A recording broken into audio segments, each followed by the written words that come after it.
Welcome to Part 8 of the People's History of the United States. Before I begin, I would like to acknowledge the unceded territory of the Massachusetts, Pawtucket, Pocumtuck, and other tribes, in which I am reading this passage in what is now known as Lynn, Massachusetts. Thank you for joining today. We're continuing the reading of A People's History of the United States.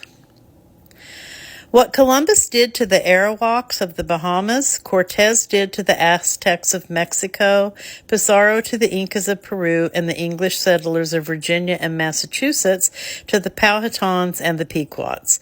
The Aztec civilization of Mexico came out of the heritage of Mayan, Zapotec, and Toltec cultures. It built enormous constructions from stone tools and human labor, developed a writing system and a priesthood. It also engaged in, let us not overlook this, the ritual killing of thousands of people as sacrifices to the gods.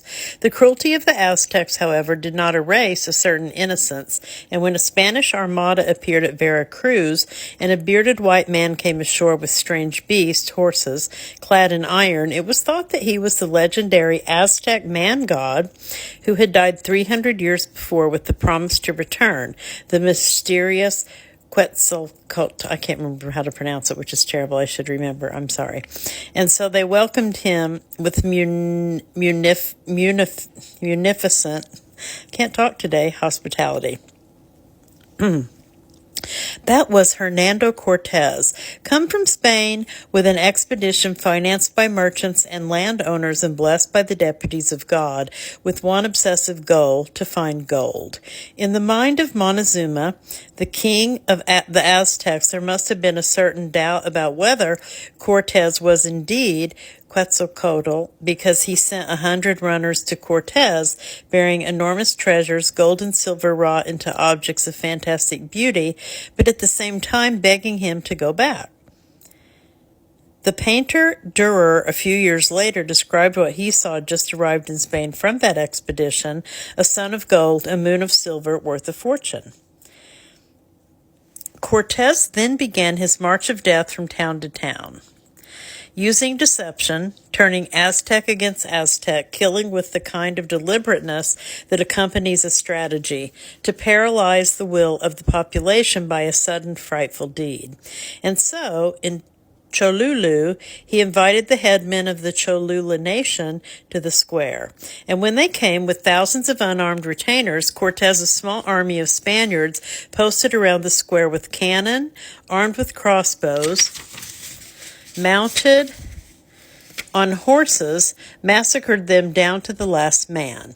Then they looted the city and moved on.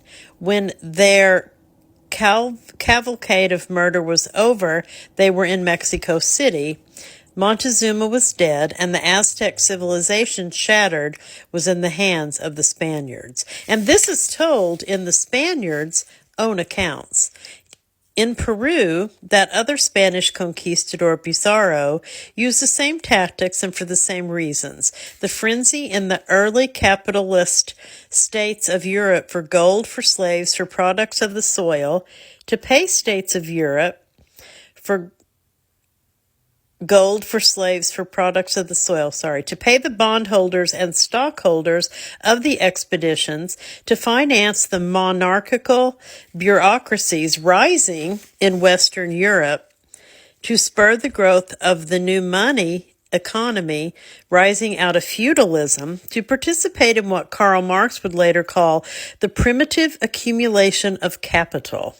These were the violent beginnings of an intricate system of technology, business, politics, and culture that would dominate the world for the next 5 centuries. Okay, we'll stop there for today, and part 9 will start on talking about the North American English colonies.